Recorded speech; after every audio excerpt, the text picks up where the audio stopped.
పూజ్యులు మా పెద్దలు, నా ప్రొఫెషనల్ పెద్దలు జిఎస్వి గారు, అలాగే మిగతా అధ్యక్ష స్థానం, స్టేజ్ మీద ఉన్న వాళ్ళని, స్టేజ్ ముందు ఉన్న వాళ్ళని, కవుల్ని ఎంతోమందిని, అలాగే బివివి ప్రసాద్ అభిమానులు, ఫ్యామిలీ మెంబర్స్ అందరికీ కూడా నా కృతజ్ఞాభివందనాలు. కవుల గురించి కానీ కవిత్వం గురించి కానీ చెప్పే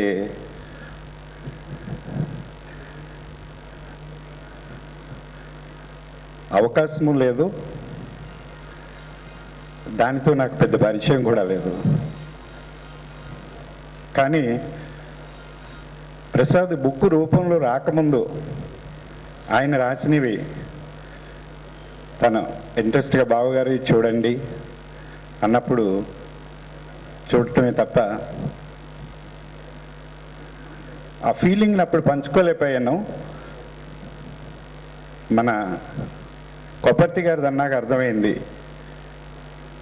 ఇది కవిత్వం కంటే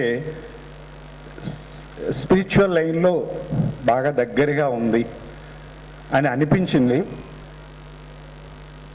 అంతేకాకుండా తనలో నేను చేంజెస్ కొన్ని సంవత్సరాలుగా నేను చూస్తున్నాను. అలాగే ఇందాక మన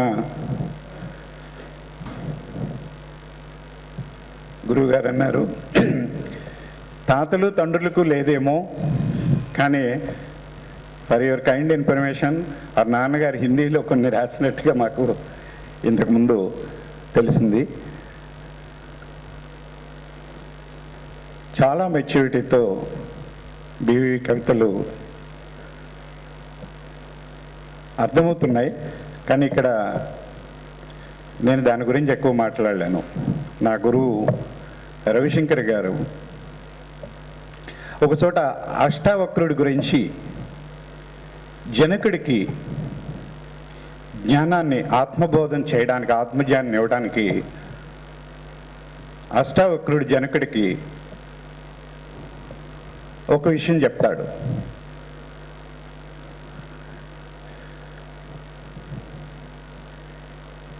ఒక మురికి పట్టిన శరీరానికి శుభ్రత, అలాగే మనసులో పేరుకున్న ముఖరిని ఒక అలసత్వాన్ని కానివ్వండి, మరి ఏదైనా నెగిటివ్ ప్రెషర్స్ కానివ్వండి పోవటానికి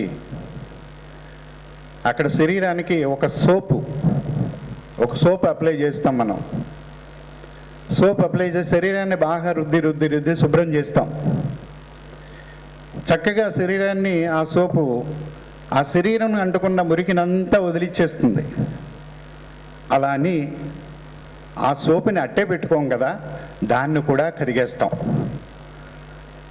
అలాగే ప్రసాద్ కవిత చదివిన తర్వాత ఆ కవితని మర్చిపోయిన ఆ హృదయంలో ఆ టచ్ ఉంది చూడండి, అది అలా మిగిలిపోతుంది అన్నది నేను గమనించాను. దయచేసి ఇంతకన్నా ఎక్కువ మాట్లాడాను. థ్యాంక్ యూ వెరీ మచ్ ఈ అవకాశం నాకు ఇచ్చినందుకు. జై గురు.